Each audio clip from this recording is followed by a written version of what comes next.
গাবতলী ডন বলা হয় আপনাকে। গাবতলী মাটিতে আমার বাপ মার খরচ হইলে হয়তো গেছি।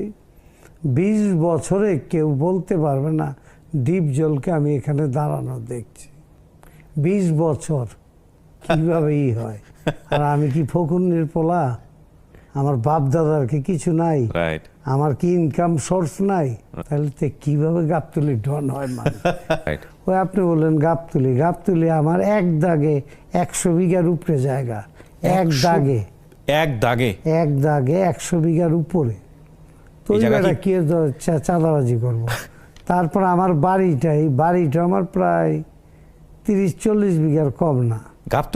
গাবতলীতে ব্রিজে উঠতে ডাইন পাশ পর্বত শ্রীমল সহ এখান থেকে ব্রিজে নামা পর্যন্ত এটা আমাদের নিজস্ব বাড়ি, নিজস্ব জায়গা।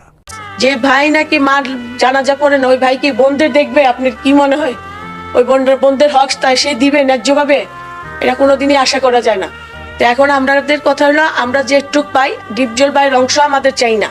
যেগুলি সে করছে 40 বছর যে সে আমার বাবার টাকাটা খাইছে 3 ভাই, আমরা ওইটা একটা মামলা দিছি কোর্টে। ওইটার কোর্ট বুঝবে ওনার মানে 40 বছরের যে ভাড়াটা ওনারা কোর্টে জমা দিবে।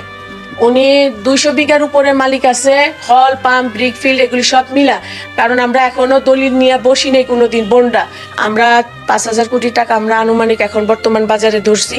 3,000 কোটি টাকার মালিক 3 ভাই আছে, 4 বোন আমরা 2,000 কোটি টাকার মালিক আছে। 500 কোটি টাকা বর্তমান বাজারে দাম আছে। আমি কি 500 কোটি টাকা আমি কি পাগল তাদের লিখে দিব? তারা যদি জাল দলিল কইরা জাল দেখায় বলে যে বন্ডা লিখে দিছে, একটা বন্ড আমরা পাগল না যে আমরা টিপসই দিয়ে দিব, তাদের লিখিত দিব। আমাদের বইলা নিতে হবে 2,000 কোটি টাকা, আমাদের ভাগে 2,000 কোটি টাকা তার কাছে। এবং এই 40 বছর যে 2,000 কোটি টাকার আমাদের সব রানিং ব্যবসা, আমাদের কিন্তু কোনো খাল জমি নাল জমি এগুলি না, সব প্রপার জমি এবং বিজনেস সব। এগুলি যে বিজনেস এর পারপাসে যে টাকাগুলো অ্যাডভান্স এবং ভাড়া নিছে